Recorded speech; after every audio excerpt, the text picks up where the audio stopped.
Smackdown 2 Know Your Role was released for the PlayStation in November of 2000. Yes, only 8 months after Smackdown 1, which put the series on its regular fall release schedule. Personally, I had passed on this one when it came out, since I wasn't enamored with the first Smackdown. Plus I had Virtual Pro Wrestling 2 and the just released No Mercy for my N64, so I was all set, thank you very much. With a short turnaround time between games, you'd think there wouldn't be all that much in the way of roster turnover, but there were several significant additions. All 4 Radicals are now in the game, as are Kurt Angle and Taz, and oh yes, all 3 members of the Mean Street Posse.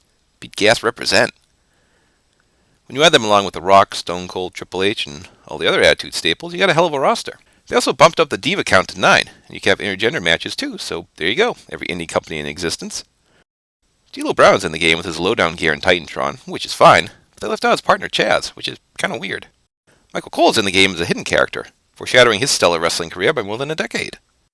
Entrances are handled the same as before, with the Titantron playing in the background as the wrestler walks in place in front of it. Whenever someone like the Hardy Boys run off screen during their entrance, it always cracks me up. And oh god, I forgot about Dean Malenko's James Bond Titantron. A thing of beauty. Here's something I always wondered for years. Is Taz cloning himself during his video? Did 13 Tazes make one normal-sized wrestler? Good god, that was mean. Sorry, Taz. Jesus! Oh yay, the right to censor theme in video, goody. And yes, I guess it's supposed to be annoying. That doesn't mean I want to be subjected to it in my video games. THQ should have had the RTC already in the ring like an 80s jobber for their matches. Visually, the game looks about the same, with certain elements like the crowd looking a bit sharper. But the wrestlers still look weird during their entrances. I mean, look at Kurt Angle, he just looks off. Not just because he has hair. They added a bunch of new match types, the big one being in the Hell in a Cell. I was excited to try this, until I realized it's not really a true Hell in a Cell match. The cage is right up against the ring, and the only difference between this and a normal cage match is you can score pinfalls here, and the cage looks a bit different. Now thankfully you can bust your way out into the cell and fight on top, which is good, but I don't know why they did it the way they did.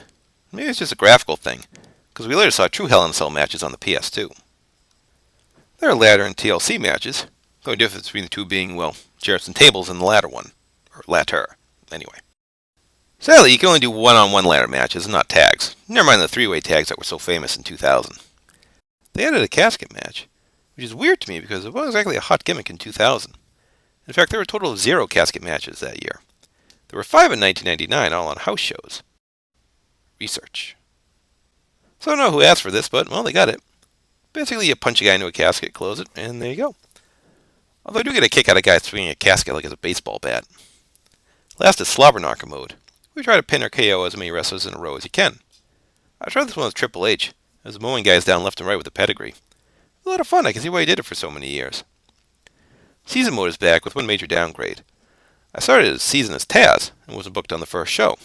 Well, no problem, just skip through the card, right? Well, in other games like WrestleMania 2000, you just hit the skip button, you get the result, and you can bypass the card in about 10 seconds. In SmackDown 2, when you skip a match, it actually takes you to a screen with a picture of the involved wrestlers and their health bars. Then you see each health bar depleting, and whoever's bar depletes first is a loser. It's the dumbest thing ever. If I want any kind of excitement in the process, I'd watch the match. Instead, it takes 2 minutes to bypass a card I'm not involved in whatsoever. There are a lot of load times in career mode, and in general. I guess we need a load screen to figure out The Rock was satisfied with his victory, or Chris Benoit arrived at the building. Like I said, I tried a season mode with Taz, and wasn't booked on the first 2 shows. Then I randomly got into a fight with the Big Boss Man backstage. I do mean a fight, since it ended after just a minute. Maybe the Boss Man made an Oompa Loompa joke or something. Weighing 248 pounds, it's Taz! They fixed Create a Wrestler, thankfully. We can actually edit body parts now, instead of being stuck with someone's head.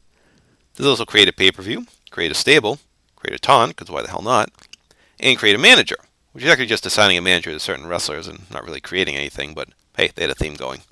But what of the gameplay? Well, it's handled almost exactly the same as SmackDown 1.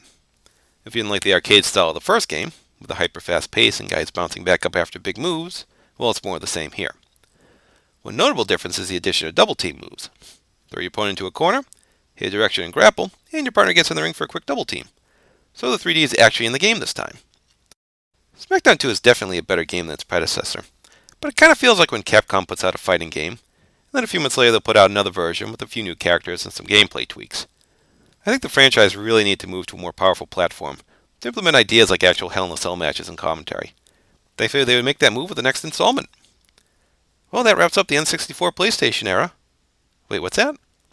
One more game I forgot? Alright. Well, that's for next time. Till then, thanks for watching, and remember, a winner is you.